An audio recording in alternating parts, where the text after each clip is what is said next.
তো এখন আমরা শক্তিগড়ে আছি। আজকের গন্তব্যস্থল হলো কলকাতায় কৃষ্ণেন্দুদের বাড়ি।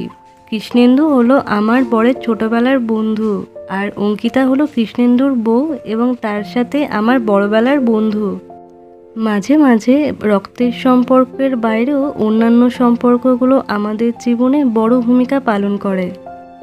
আমরা যেহেতু বিকেল দিকে বেরিয়েছিলাম, তাই ওদের বাড়ি পৌঁছোতে আমাদের বেশ রাত হয়ে গেছিল। তারপরের দিন সকালবেলা স্নান টান সেরে বেরিয়ে পড়েছিলাম দক্ষিণেশ্বরের উদ্দেশ্যে। তার আগে এই মিষ্টির দোকান থেকে পুজোর জন্য মিষ্টি কিনেছিলাম। এই হলো দক্ষিণেশ্বরের স্কাইওয়াক। এই স্কাইওয়াকের মধ্যেই অনেক ডালার দোকান আছে। আমরা এখান থেকেই ডালা কিনেছিলাম। এখানে ডালা শুরু হয় 20 টাকা থেকে, তারপর যার যেমন সামর্থ্য। মন্দির প্রাঙ্গণেও ডালা আর্কেড আছে, কিন্তু অনেকেই এই স্কাইওয়াক থেকেও ডালা কিনে মন্দিরে ঢুকছিল, কারণ স্কাইওয়াকে ওরা চটি আর ব্যাগ জমা রাখছিল। বলে রাখি, স্কাইওয়াক কিন্তু মন্দিরের টাইমিংয়ের সাথেই খোলে আর বন্ধ হয়, মানে সকাল 6টা থেকে 12:30 আর দুপুর 3:30 থেকে রাত্রি 8:30। এই টাইমের মধ্যে স্কাইওয়াক খোলা থাকে, বাকি টাইম স্কাইওয়াক কিন্তু বন্ধ থাকে।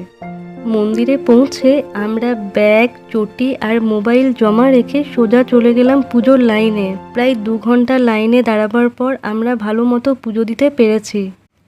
এখানে দুপুর 1টা থেকে ভোগ খাওয়ানো হয়। ভোগের জন্য সকাল 9টা থেকে কুপন দেওয়া হয়। পার পার্সন 100 টাকা, আর প্রথম 300 জনই কুপন পাবে।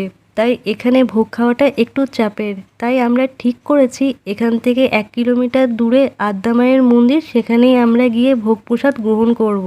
কিন্তু জানি না ওখানেও ভোগ প্রসাদ পাবো কি না, কারণ এখানেই অলরেডি আমাদের 12:30 পৌনে 1টা বেজে গেছে, আর ওখানেও 12টা অবধি ভোগের কুপন দেওয়া হয়।